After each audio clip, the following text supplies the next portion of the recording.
নমস্কাৰ প্ৰিয় বন্ধু বান্ধৱীসকল, এই বছৰৰ অন্তিমটো সূৰ্যগ্ৰহণ হ'বলৈ গৈ আছে। গ্ৰহণ কিছু অংশত দেখিবলৈ পোৱা যাব। এই পূৰ্ণগাক সূৰ্যগ্ৰহণ ভাৰত আৰু বাংলাদেশত দেখা যাব। এই বিষয়ক লৈ বহুত মানুহৰ মনত কনফিউজ আছে। নহ'লে প্ৰিয় দৰ্শক, আহকচোন পলম নকৰি জানি লওঁ ইয়াৰ বিষয়ে। এই সূৰ্যগ্ৰহণ কেতিয়া দেখিবলৈ পোৱা যাব, ইয়াৰ সূতককাল কেতিয়া আৰম্ভ হ'ব, গ্ৰহণ কেতিয়া শেষ হ'ব, কেতিয়া আৰম্ভণি হ'ব, কেতিয়া শেষ হ'ব, ভাৰত আৰু বাংলাদেশৰ এই সূৰ্যগ্ৰহণ দেখিবলৈ পোৱা যাব কি নাই, গ্ৰহণ লাগি থকাৰ সময়ত কি কৰা উচিত, কি নকৰিব, গৰ্ভৱতী মহিলাই কি সতৰ্কবাণী হৈ থাকিব লাগিব, সবিশেষ জানিবলৈ ভিডিঅ'টো আৰম্ভণিৰ পৰা শেষলৈ চাওক। প্ৰথমবাৰৰ বাবে আহিলে চেনেলটি লাইক কৰাৰ লগতে ছাবস্ক্ৰাইব কৰি থ'বলৈ একেবাৰে নাপাহৰিব। প্ৰিয় দৰ্শক, ভিডিঅ'টো আৰম্ভণি কৰাৰ আগতে কৈ দিছোঁ যে এইটো শাওণ মাহৰ অমাৱস্যা তিথিৰ দিনাখনেই কিন্তু এই সূৰ্যগ্ৰহণ হ'বলৈ গৈ আছে। সেইকাৰণে প্ৰিয় দৰ্শক, মা কালীৰ নাম ভক্তি মনেৰে কমেণ্ট বক্সত নিশ্চয় লিখি দিব, জয় মা কালী। আৰু কোনে এই ভিডিঅ'টো ক'ৰ পৰা চাইছে নিশ্চয় কমেণ্ট বক্সৰ জৰিয়তে জনাই দিবলৈ নাপাহৰিব। প্ৰথমে আমি জানি লোৱা আহকচোন এই সূৰ্যগ্ৰহণ কেতিয়া দেখিবলৈ পাব। এই সূৰ্যগ্ৰহণ শাওণ মাহৰ অমাৱস্যা 26 শাওণ 12 আগষ্ট বুধবাৰ পৰিছে। এই দিনটোতে কিন্তু অমাৱস্যা তিথি আছে আৰু লগতে এই দিনতে সূৰ্যগ্ৰহণো হয়।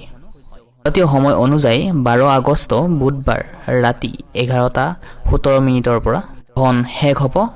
ভাৰতীয় সময় অনুযায়ী 13 আগষ্ট বৃহস্পতিবাৰ ৰাতিপুৱা 4:25 5 ঘণ্টা স্থায়ী হ'ব কিন্তু এই গ্ৰহণ।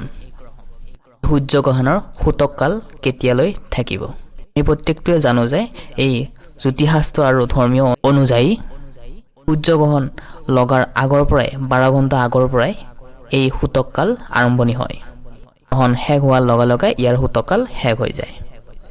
আমি এইটোৱে বুজিব পাৰিছোঁ যে গ্ৰহণ লগাৰ আগত 12 ঘণ্টাৰ আগতে কিন্তু এই সূতককাল দেখিবলৈ পাব।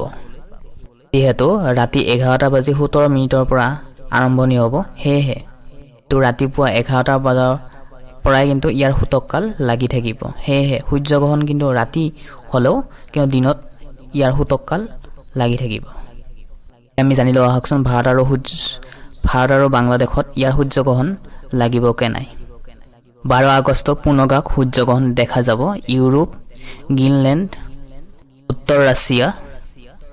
পোৱা তথ্য অনুসৰি এই সূৰ্যগ্ৰহণ কিন্তু ভাৰতত দেখিবলৈ পোৱা নাযাব। এইটো আমি জানো যে ভাৰতবৰ্ষত এই সূৰ্যগ্ৰহণ অদৃশ্য। সূৰ্যগ্ৰহণৰ সময়ছোৱাত যিটো ধৰ্মীয় নীতি নিয়ম মানি চলিব লাগে আমি, তাৰ কিন্তু আমি মনাৰো কোনো প্ৰয়োজন নাই। গৰ্ভৱতী মহিলাৰ কোনো ধৰণৰ সমস্যা সমাধান কাৰণে চিন্তা কৰিবলগীয়া কথা নাই। সেয়েহে প্ৰিয় দৰ্শক, গৰ্ভৱতী মহিলাই অলপ সতৰ্ক হৈ থকাটো খুবেই অত্যন্ত জৰুৰী। সূৰ্যগ্ৰহণ হ'লেও নহ'লেও এই দিনটো যিহেতু সূতককাল মান্য থাকে, সেয়েহে প্ৰিয় দৰ্শক গৰ্ভৱতী মহিলাই খুব সাৱধান থকাটো খুবেই গুৰুত্বপূৰ্ণ আপোনাৰ আহিবলগীয়া সন্তানটোৰ কাৰণে। এতিয়া আমি জানি লোৱা আহকচোন এই দিনটোত কি কৰিব, কি নকৰিব। হয়, এই দিনটোত প্ৰিয় দৰ্শক গায়ত্ৰী মন্ত্ৰ জপ কৰক। আপোনালোকে যদি নিজৰ গুৰু মন্ত্ৰ জপ কৰিব পাৰিলে খুবেই ভাল। এই দিনটোত বিশেষকৈ হ'লে আপোনালোকৰ মানসিক শান্তি বৃদ্ধি পায়। গ্ৰহণ শেষ হোৱাৰ সময় মানে 13 আগষ্টৰ দিনাখনে গ্ৰহণ যিহেতু আমাৰ ভাৰতবৰ্ষত নালাগে, তথাপিও আপোনালোকৰ সামৰ্থ্য অনুযায়ী দান দক্ষিণা যদি কৰিব পাৰে তেনেহ'লে আপোনালোকৰ খুবেই ভাল হ'ব। সময়ছোৱাত যিকোনো ধৰণৰ শুভ কাম, বিবাহৰ ক্ষেত্ৰতে হওক, ৰাগ মানে খং কৰাৰ ক্ষেত্ৰতে হওক আঁতৰি থাকিব।